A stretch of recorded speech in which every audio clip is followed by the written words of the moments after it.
All right, guys, so we got some giant bombshell reporting here from Ken Klippenstein, and man, you have to see this. This is incredible. So, the government, of course, is implementing NSPM 7, and under NSPM 7, what that means is, instead of the intelligence agencies going after ISIS or Al-Qaeda or right-wing terrorism or cartels or anything like that, they are focusing on, basically, anybody who's anti-MAGA, anybody who dissents. Okay, so their criteria are if you're anti-American or anti-capitalist or anti-Christian, or if they view you as an extremist on migration or race or gender, you go on a list, okay? And you're the enemy. You're the enemy if you're on that list. And so they want to keep an eye on you. They want to take your rights away. They want to make sure that you don't step out of line, right? And so, therefore, basically if you protest, you're a suspect to them. You're a potential domestic terrorist to them, okay? That's how depraved this is. That's how far gone we are as a country. You had some phenomenal reporting here from Ken Klippenstein, and he reports the following. Feds identify leader of Antifa. The list they're creating says so anyway. So this is the guy right here. His name is Chandler Pey. Not only is he not Antifa, he's literally just a random dude. Like, he went to some of the protests in Portland, and he allowed protesters to use his apartment if, like, they got pepper sprayed and they needed to get their eyes cleaned out, or if they needed to, like, use the bathroom or whatever, he would allow them to come into his apartment to use the bathroom. And because of that, the government goes, oh no, he set up some sort of Antifa safe house. It's their home base where they plot their evil terrorist attacks. And so I'm not kidding. They put him on a government watch list and wrote that down. And now he's like one of public enemy number one for these people. It is absolutely insane. He says 29-year-old Chandler Pey has been regularly protesting outside his local ICE facility in Portland for months, offering up his apartment to fellow protesters to use the bathroom or wash off pepper spray, according to local news. To the Department of Homeland Security, he is the leader of Antifa in Portland, Oregon. The phrase appears in an internal report produced by DHS, the largest law enforcement agency in the country. As they see it, Pey, a young man accused of no crime, who looks like a random protester plucked off the streets of Minneapolis, is a domestic terrorist.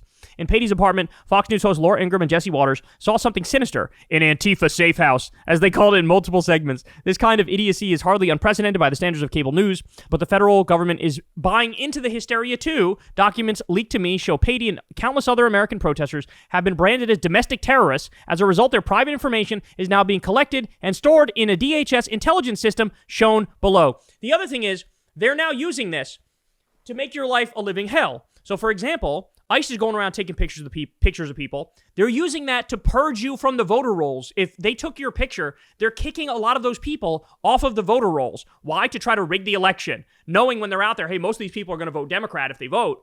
And so they kick them off the voter rolls. This is what we're looking at here.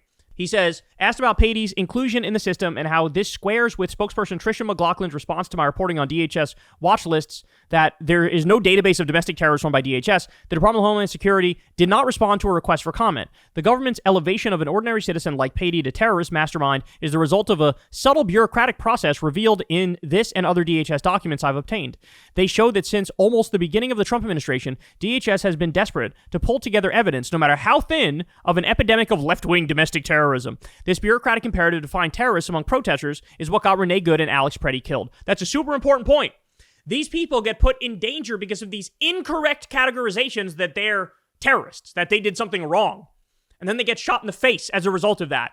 Customs and Border Protection, as well as other DHS sub-agencies, are hard at work producing evidence to feed the domestic terrorist frenzy through the intelligence reporting system Next Generation, or IRS-NG, a portal created to track foreign terrorists trying to sneak into America. Oh my God. As I've reported, there are so many databases both to feed into and extract data from that analysts need a separate reporting system to sort out what is known and who the potential targets should be. According to the Department of Homeland Security records, through the IRS-NG, federal agents can access at least 28 different databases the government maintains. So the thing I'm worried about is you got these people, they call them domestic terrorists, and we know right now they're building 23 concentration camps. They're converting warehouse into effective concentration camps.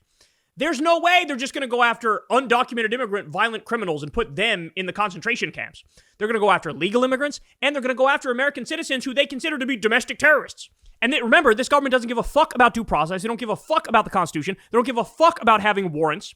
They're violating laws on a daily fucking basis. So, like, this is insane. This is insane what we're looking at here. And then, of course, you have the list. These are all the databases that they have. He says, and if that's not enough, IRS-NG has access to DMV licenses, license plate data, information from electronic devices that have been confiscated or cloned, and certain law enforcement and or intelligence data, according to a DHS privacy impact assessment issued the first week of the Trump administration. As Homeland Security agents and intelligence analysts gather information about the Chandler Peys of the country, they use IRS-NG to track each individual, accessing all kinds of identifying information, legal name, aliases, birthday, social security number, passport number, home address, and biographical information about their targets are all swept up. That's the other thing, is I wouldn't be surprised if they revoke their passports now too. Chandler Pey was identified through open source research as an active participant in the protests. Online platforms indicate he is the leader of Antifa in Portland. The report continues, adding, Pey is seen in many videos advocating the principles of Antifa. What does that even mean? That literally doesn't even mean anything. He's seen in many videos advocating the principles of Antifa. What are you talking about? What even are the principles of Antifa? Just hey, be against fascism. Great. By that logic, 90% of the country is Antifa, right? But what is this? What is this? Online platforms are, in other words, random shit they saw on X, Twitter, TikTok, or whatever. The same hysterics, it turns out, peddled by Fox News, whose host Laura Ingraham in October declared in a segment, Antifa Safe House Exposed. Oh my God. By the way, if Jack Posobiec or Benny Johnson, smear somebody, they will use that information to add somebody to a fucking domestic terror watch list. Seriously, that's where we're at. And then he goes on here, Ken goes on here, where he also lists a number of other people that they've thrown on this domestic terrorist list who are nothing of the fucking sort. He says, quote, Intel frequently has Alex Jones level paranoia and wild leaps. And a Homeland Security official told Ken that. Said, hey man, they're being a little crazy here. They're grasping for straws here.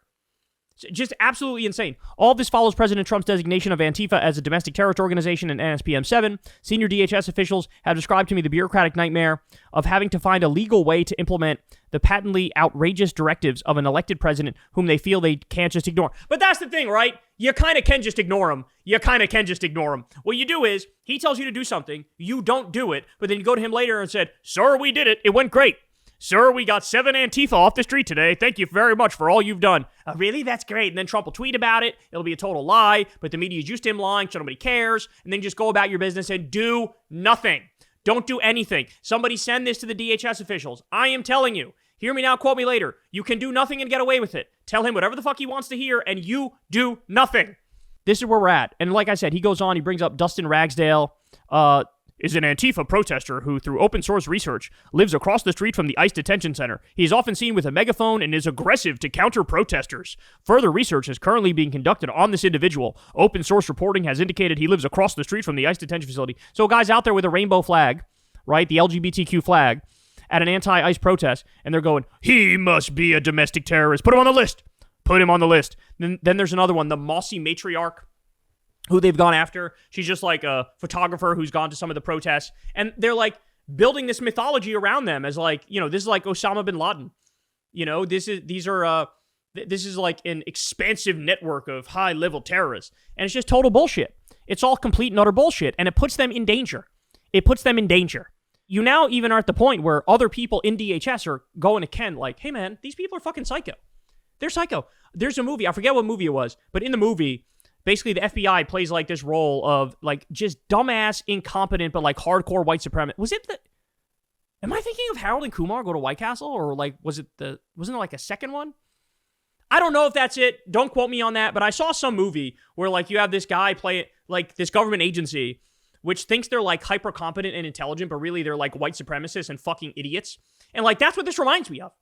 The most incompetent people you've ever seen, the dumbest people you've ever seen, they think they're onto some plot. And meanwhile, they have no idea what the fuck they're talking about. And these people are now in danger as a direct result of this bullshit. So, like I said, anybody left of center now, anybody even anti-MAGA, is considered a domestic terrorist. And they will pull together any sort of cockamamie narrative they can. And they'll take Jack Posobiec and Benny Johnson and fucking Tim Pool and Sean Hannity, and they target somebody and, put him on the list and we gotta go get him. And again, weird thing to happen at a time when they're building concentration camps around this country. Somebody needs to wake up. This is a very weird place we're at right now, and it's phenomenal reporting here from Ken. Everybody go support Ken with his work, because you're not going to get this from mainstream media, even though this is stuff they should be talking about.